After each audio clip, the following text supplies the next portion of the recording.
and it's Detroit, and hippies everywhere, war going on, drugs everywhere, demonstrations everywhere, and I had just gotten accepted into the University of Michigan's experimental program called the Residential College, and it was the second year, kind of prestigious, people from all over the country coming in.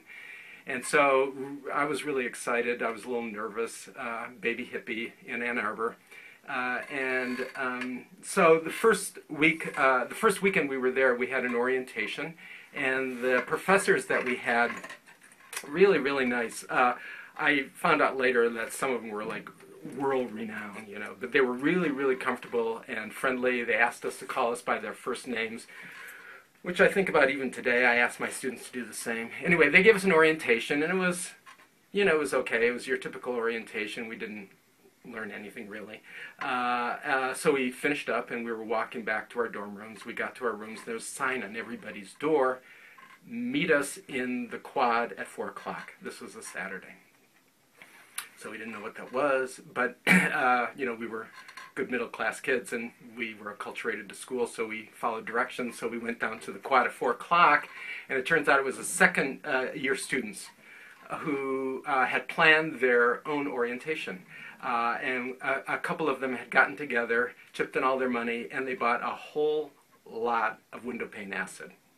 And so we had about 75 students in the first year and about 75 students in the second year, swinging from the trees, literally. I mean, it was an extraordinary evening, and it was my orientation to college, and I learned a lot more than I ever would have from the institution. And that was followed by, about a month later, by a cultural revolution where we all took off our clothes and ran around the dorms. And events after that, and I have a feeling the second year students kind of made that up as they went along, just to keep the fun going. And so I had an extraordinary first year. SDS was headquartered in my dormitory. There was the Weather Underground, there was the White Panthers, there was the Yippies, there was the war in Vietnam, of course. We were on strike always for the Black Action Movement, for the women's movement, for every single thing that came along. We hitchhiked to Washington, D.C. and threw rocks at somebody, I don't remember. I fell in love, had my heart broken, thought I was going to have a nervous breakdown, met a lot of people, learned a little French, and that was about it. But I think now, well, why can't our students have the same sort of orientation to college? That's me. Thanks.